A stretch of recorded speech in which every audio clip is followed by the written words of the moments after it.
Over the weekend, the other three state senators from Dallas County joined Senator Oscar Mauzy in calling for an investigation of the Texas Liquor Control Board.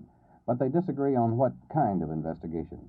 Senator Wade, for example, told Channel 8 viewers yesterday that the local investigation being conducted by his brother, District Attorney Henry Wade, is the most likely to succeed. Today, though, newly elected Senator O.H. Ike Harris told me he prefers a statewide probe. First, a thorough investigation, but I think it should be conducted at the state level because obviously, well, first, it's a state agency, and there is discrepancies outside of Dallas County. So either the Department of Public Safety, the Attorney General's Office, or the Senate General Investigating Committee should make a thorough investigation of the Liquor Control Board and their activities around the state. Of these three, which would you prefer? I think probably the Attorney General's Office, but also the Senate General Investigating Committee for this reason. If needed legislation or legislation will need to be changed in the next regular session of the legislature, then we must have the background of this investigation in order to write laws that will correct problems that now exist. Well, if it were the Senate committee, it would be a public hearing, normally. Well, it certainly would have to be. But the Attorney General's Office or the Department of Public Safety would both probably be executive hearings. I would encourage either the Attorney General's Office or the Department of Public Safety to make their investigations public, because we know from the preliminary investigation made by the Liquor Control Board themselves that did not become public that this is obviously inadequate and unsatisfactory. Senator, do you personally think there is corruption or a protection racket at work within the Liquor Control Board? The indications done by our district attorney here in Dallas County from the investigation done by his office indicate that there is. But this is why the need for the investigation, to determine whether or not these facts do exist, that there is dishonest activities going on within the Liquor Control Board. State Senator Ike Harris. This is Travis Lynn, Channel 8 News.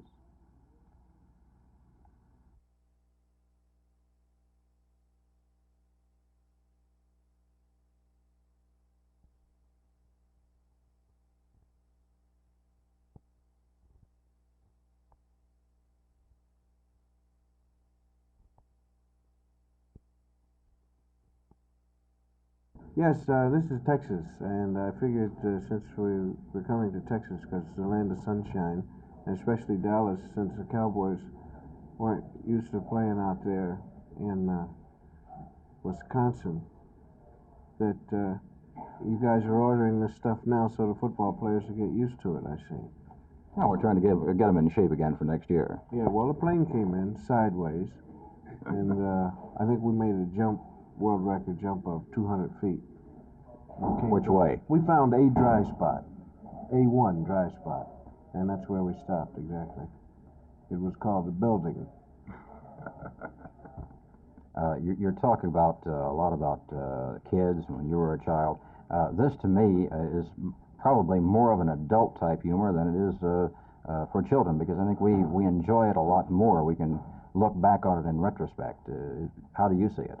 I see it as a little different. I think the kids dig it as much as the parents, because that's them. That's what they are doing. They find themselves doing that kind of thing. With grown-ups, it's nostalgia. With kids, it's, oh yeah, that's what I'm doing now, or that's what I guess I will do one day, or I've had a feeling to do that kind of thing. So what we're talking about is everybody.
There was just no getting around it this morning. By 6 o'clock, with temperatures in the low 20s, ice was everywhere. Sanding crews had been at work all night, but for a city unaccustomed to slick streets, the sand was of little virtue.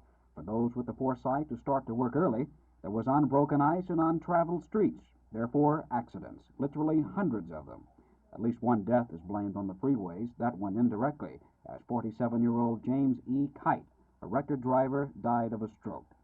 The best defense against collision proved to be the car that would not start at all, but enough of them did start to cause over 200 smash-ups between 6 and 9 o'clock this morning. Almost everyone was late to work, but no one seemed to care. Of course, some didn't make it at all, what with the wrecker service, insurance man, and bent fenders. Teal Salon talked with Captain R.H. Winters, head of the Police Department's Accident Prevention Bureau. What has been the biggest single cause of bad weather accidents today? This morning, as you know, we had a rash of them in great volumes. Probably failure to adjust speed. People are simply not used to driving on glazed over ice streets, and they simply couldn't adjust their speed without skidding. Should people avoid the expressways? Would that help? It would. These are normally high-speed arteries, and if they will stay to secondary arteries, where some cars have knocked this ice loose, that they'll have a better chance of getting into town or to their work more easily. As noon approached, the city was a ghost town, with those who made it to work warming their hands and trying not to think about the trip home. Most schools in and around Dallas County were closed today. It wasn't until 2 o'clock this afternoon that the Dallas Independent School District opened its gates. The youngsters were delighted. Some of the parents were not. Life's a little rough on both kids and parents trying to get out in this. It's going to be quite a traffic jam. If you'd have known the schools were let out at 2 o'clock today, would you have let the kids come today? I doubt it. That girlfriend called earlier, said schools all surrounding the Dallas area were closed down today, preceding figuring this storm coming up. They didn't tell us nothing. I think it's terrible, and I thought I'd keep mine home today and didn't, but in the morning I will, regardless of Dr. White's decision. So you didn't think much of school today? No, I surely didn't. And for a good boss that let us out today at 1 o'clock, well, that's the reason I'm here for them.